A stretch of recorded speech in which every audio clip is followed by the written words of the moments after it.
Assalamualaikum warahmatullahi wabarakatuh. Perkenalkan, nama saya Selvia Salsabila Firdaus dengan NIM 2023 1011 03 11 012. Pada video kali ini, saya akan membahas materi mengenai teori asal mula negara.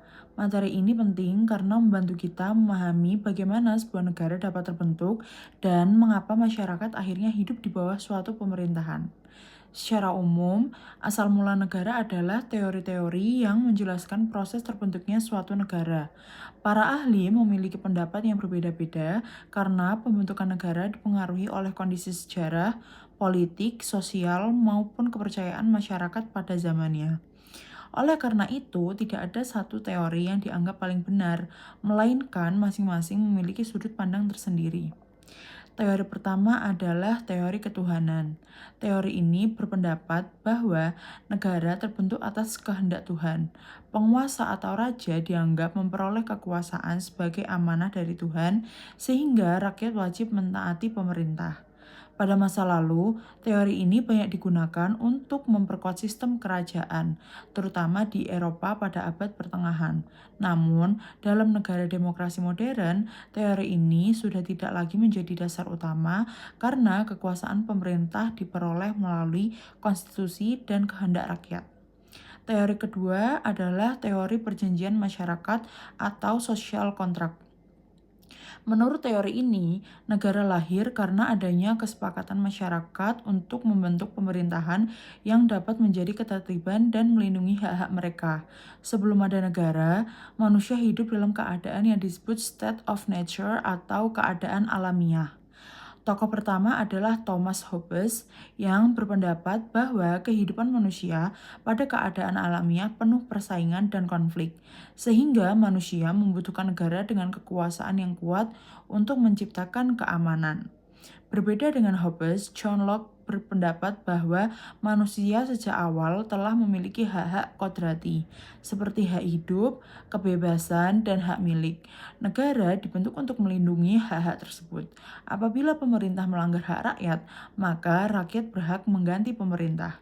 Sedangkan Jean-Jacques Rousseau berpendapat bahwa kedaulatan sepenuhnya berada di tangan rakyat.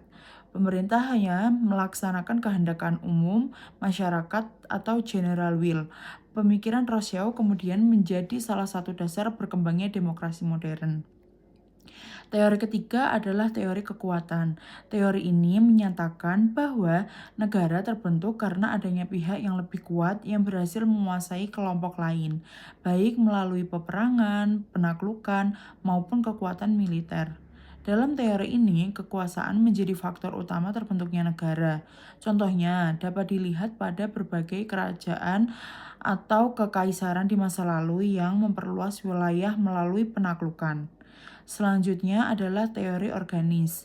Teori ini mengibaratkan negara seperti makhluk hidup.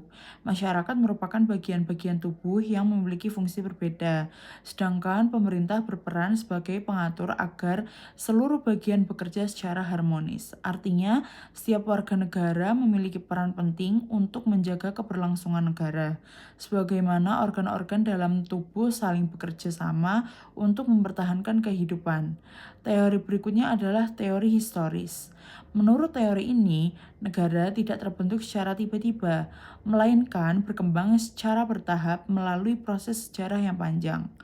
Awalnya terdapat keluarga, kemudian berkembang menjadi kelompok masyarakat, desa, wilayah, hingga akhirnya terbentuk negara. Teori ini menunjukkan bahwa negara merupakan hasil perkembangan sosial, budaya, ekonomi, dan politik yang berlangsung terus-menerus. Selain itu, terdapat teori pendudukan atau okupasi. Teori ini menjelaskan bahwa negara dapat terbentuk karena adanya sekelompok orang yang menduduki wilayah yang sebelumnya belum berada di bawah kekuasaan negara lain, kemudian membentuk pemerintahan sendiri. Namun, dalam hukum internasional modern, cara ini tidak dapat digunakan secara bebas karena setiap wilayah harus menghormati kedaulatan negara lain. Dari berbagai teori tersebut dapat disimpulkan bahwa terbentuknya negara tidak hanya disebabkan oleh satu faktor. Ada yang menekankan kehendak Tuhan, ada yang berdasarkan kesepakatan masyarakat, ada yang lahir karena kekuatan, perkembangan sejarah, maupun proses pendudukan wilayah. Perbedaan teori ini menunjukkan bahwa negara merupakan hasil perkembangan kehidupan manusia yang sangat kompleks. Sebagai mahasiswa hukum, mempelajari teori asal mula negara sangat penting karena menjadi dasar untuk memahami konsep kedaulatan, pemerintahan, konstitusi, serta hubungan antara negara dan warga negara. Dengan memahami asal mula negara, kita juga dapat melihat mengapa sistem pemerintahan di setiap negara bisa berbeda-beda. Sekian penjelasan mengenai teori asal mula negara. Semoga materi ini dapat menambah pemahaman kita semua. Terima kasih. Wassalamualaikum warahmatullahi wabarakatuh.